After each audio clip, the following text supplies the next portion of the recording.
She doesn't want a perfect man. She never did. She doesn't care if your life is perfectly organized. If your bank account is full, if you've read all the books, done all the work, learned all the right things to say, she's not interested in a man who can perform love. She wants a man who can be loved even when it's messy, even when it's inconvenient, even when it's terrifying.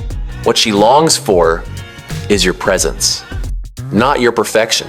You see, most men don't know this. We are trained from the beginning to compete, to succeed, to impress, to accumulate, to achieve. We think love is another thing we must conquer, another area where we must prove our worth. But love doesn't work like that. Love isn't something you earn. It's something you reveal. And the man who cannot be present in stillness, in discomfort, in raw truth, will always leave the woman he loves feeling alone. She doesn't want to be rescued. She doesn't want to be worshipped. She doesn't even want to be understood all the time. She wants to be felt, to be seen without being judged, to be held without being fixed. That is presence. And presence is the rarest thing a man can give. A woman can tell instantly when you're not there. When your body's in the room but your mind is somewhere else. When you nod but don't hear her. When you touch her but don't feel her. And when that happens enough times, she begins to close. Not out of malice, but out of grief, because every time you check out emotionally, she checks out a little too. And eventually, the relationship becomes two bodies going through the motions. Let's talk about presence. Presence isn't staring into someone's eyes for hours. It's not about being overly romantic or saying the right thing at the right time. It's about stillness. It's about breath. It's about attention without agenda. It's the way you listen without waiting to respond. The way you hold her when she's crying without trying to fix her pain. The way you allow her to be fully human without making it about you. Presence says, I'm here with all of me, for all of you. And that is rare. Most men are terrified of presence because presence requires vulnerability. It requires us to feel not just what's happening to her, but what's happening in us. It means facing the parts of ourselves we've buried for years, the shame, the anger, the fear, the emptiness. And if you've spent your whole life running from those things, then being present with a woman who feels deeply will terrify you, because her depth will confront your absence. But here's the thing.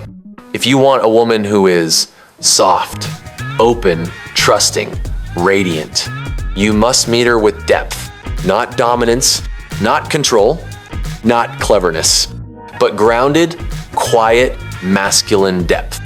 The kind that doesn't need to prove itself. The kind that simply is.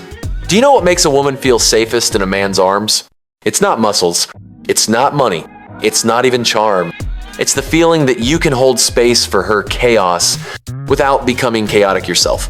That she can break down in front of you and you won't flinch. You won't panic. You won't disappear emotionally or try to fix it so you feel better. You'll stay. You'll breathe. You'll remain the container, not the reaction. That's presence. That's love. That's power. You might be thinking, but I try. I listen. I'm here. It's not enough. The truth is, she's not asking you to do more. She's asking you to be more aware, more embodied, more attuned, because she can feel it. When you're pretending, when you're just waiting for your turn to speak, when you're holding back, when you're playing a role, and she will not trust a mask. She will only trust a man who is real, especially when it's uncomfortable. Here's the thing nobody tells you.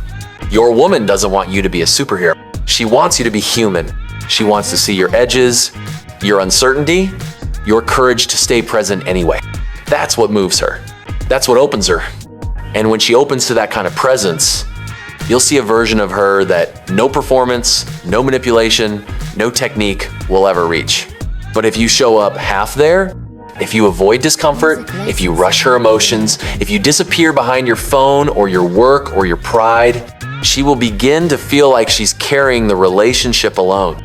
And that is how love dies. Not in big explosions, but in slow, daily absences. One missed moment at a time, until she doesn't cry anymore, doesn't fight, doesn't ask, because she's already gone, even if her body remains. So what do? You come back, not just to her, to yourself. Because the truth is, you stopped being present with her. Because you stopped being present with you. You lost touch with your inner stillness, your breath, your body, your emotions. You became a shadow of your former self. Distracted, overthinking, always busy, never grounded. And now, you have a choice.